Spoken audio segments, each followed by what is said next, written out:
جوری تمی رکنا کنگرساریا کانتونا فراته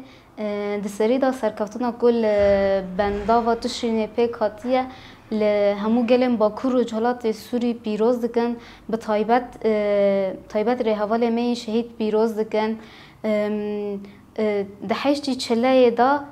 کروانن با کور و جهالات سوری کو بر خدانه بندا و تشرین بندا و بر خدانه بناوی بندا و شهیدان کل و داره نوبت آخا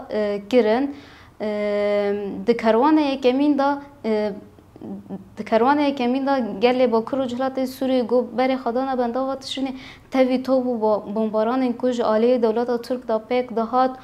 و تاوی ایریشی وی لسر گل دا پیک دهات لی گل به اصرار بو کو بر خابد بندا و جبو آو و کربه خواب پارزه جبو کو پشگیری قصده و یه پجیبه که بر خدانه ور و نوبت خواب بردام بکرن دما کو گل بر خاد دا بندا و تشرینه دور دا ریل وان هاتا قد کرن و تو باران زیده لهوان دهاتا کرن لی رخ بیویجی گل به اصرار بو کو درباسی بندا و به کوره هاتا قد کرن نزی 10 کیلومتر گل بمش بر خدا بندا و لی تجاری پاس شود نگریا دور دا شهیجی چه بون برینداری چه بون به طایبت را گاندوش دکره هدف کج بو دنگ حقیقت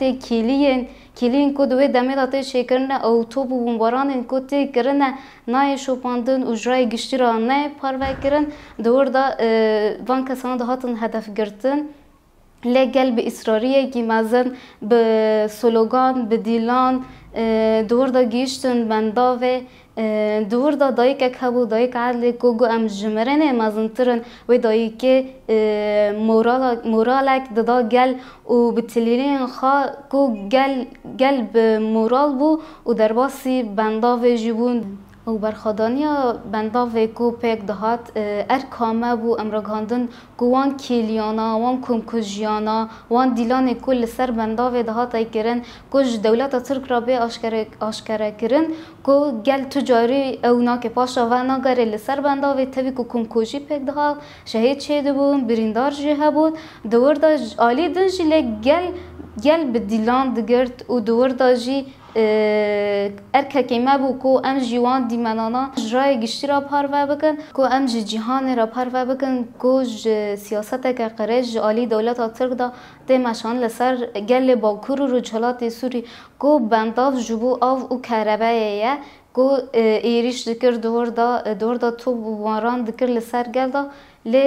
لی گرجی برده به اصرار بو که تجاری آف و کربه خبر نده خدانیا که نوبت جالی با کرو جهلات سوری که زیده تری 100 روزی پیکات نوبت که جالی با کرو جهلات سوری لبندا و تشرین نوی بندا و شهیدان که پیکات زیده تری 100 روزی بو ده 5 گلان دای جالی و برای خاصر آدموکراتیک داخیانیه که و برخدانیا پیروز کرد و بداوی کرد